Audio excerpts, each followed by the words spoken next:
Permutation and combination.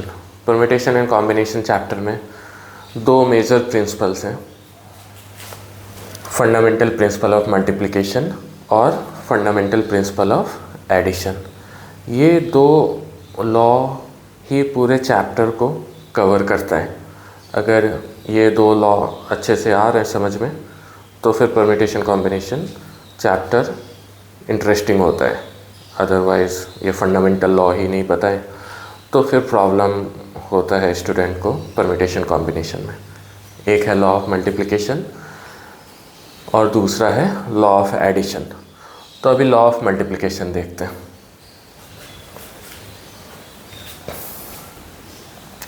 Fundamental principle of multiplication क्या बोलते हैं कि अगर कोई एक जॉब ए है जिसे करने के m नंबर ऑफ वेज है और जॉब ए जब हो चुका है उसके बाद जॉब बी को करने के n नंबर ऑफ वेज है, तो इस पूरे जॉब को कंप्लीट करने के लिए मतलब पहले जॉब ए कर रहे हैं और उसके बाद जॉब बी कर रहे हैं, तो पूरे जॉब को कंप्लीट करने के टोटल नंबर ऑफ वेज कितने होंगे? m multiplied by n।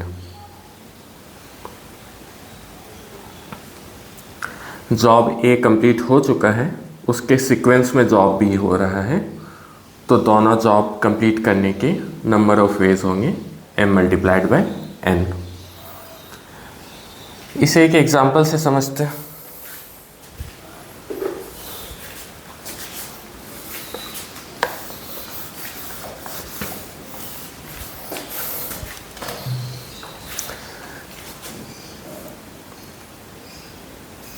Suppose मैं अभी दिल्ली में हूँ और दिल्ली से मुझे अपने गांव जाना है जो कि पटना से थोड़ी दूर है। तो दिल्ली से मुझे अपने गांव जाने के लिए पहले मुझे दिल्ली से पटना जाना पड़ेगा और फिर पटना से अपने गांव जाना पड़ेगा। तो दिल्ली से पटना जाने के नंबर ऑफ वेज मेरे पास दो हैं। सपोज़ मैं दिल्ली टू पटना या तो फ्लाइट से जा सकता हूँ या फिर ट्रेन से जा सकता हूँ। ठीक है, ये दोनों ऑप्शन में से कोई भी एक ऑप्शन चूज़ करके मैं दिल्ली टू पटना जा सकता हूँ। और फिर पटना से अपने गांव जाने के लिए मेरे पास सपोज़ तीन ऑप्शन है। पहला है कि मैं बाइक से चला जाऊँ, सेकेंड ऑप्शन मैं रनिंग करते हुए चला जाऊँ, या फिर थर्ड ऑप्शन है कि मैं कार से चला जाऊँ। और वही तीन ऑप्शन यहाँ पर भी हैं। जब मैं ट्रेन से पटना पहुँच चुका, फिर पटना से अपने गांव जाने के लिए मेरे पास तीन ऑप्शन है, बाइक, रनिंग या फिर कार। फिर मैं अपने विलेज पहुंच गया।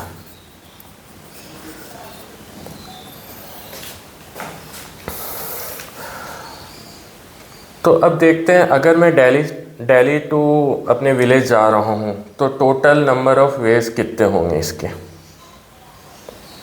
ठीक है, अगर इसे काउंट करें एक एक करके, मैं दिल्ली टू पटना फ़्लाइट से चले जाऊं, फिर पटना टू विलेज बाइक से चले जाऊं 1, फिर फ़्लाइट रनिंग 2, फ़्लाइट कार 3, फिर ट्रेन बाइक 4, ट्रेन रनिंग 5, फिर train car 6। Total number of ways हमने काउंट करके देखा कि 6 आ रहा है।